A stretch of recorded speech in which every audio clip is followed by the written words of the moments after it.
সেদিন ফেনা ভাত খাবো বলে আমার বাপের বাড়ির কেনা চাল, সেই চালের আর কিছুতেই মাড় হয় না, যতই ফোটানো হয়।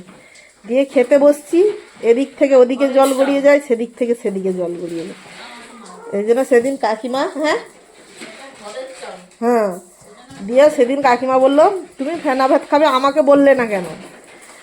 এই জন্য আজকে সকালে মুড়ি মাখা খেয়েছি, হঠাৎ করে কাকু এসে দিয়ে গেল, বললো নেই। বললাম কি, বললো ফেনা ভাত খাবি বলেছিলি, তার সাথে আলু সেদ্ধ বেগুন সেদ্ধ, ফেনা ভাত।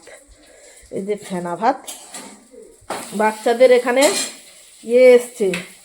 আগো আমাদের ঘরের যে ছোট্ট একটা মেয়ে আছে না, মেনি, সে দাদার ছোট মেয়ে, তার জন্য খিচুড়ি, স্কুল থেকে খিচুড়ি এসেছিল, সেই খিচুড়ি থেকে সে খেয়েছে এইটুকু, আর আমার ছেলে মেয়ে খাবে, তার জন্য এখানে, তার জন্য ডিম ভাজছি, তাদের ডিম ভাজা দিয়ে খিচুড়ি, আর আমি খাবো, আর ভাই খাবে ফেনা ভাত।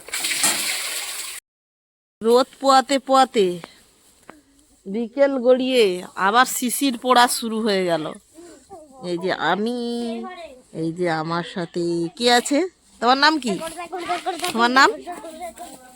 তোমার নাম কি, হ্যাঁ? বিড়াল কেমন ডাকে, বিড়াল ওয়াও, বিড়াল কেমন ডাকে, বিড়াল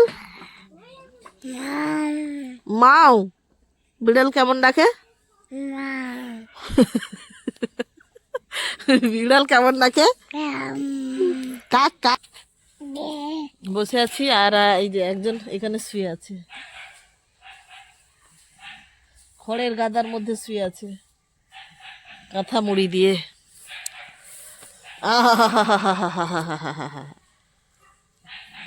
মাও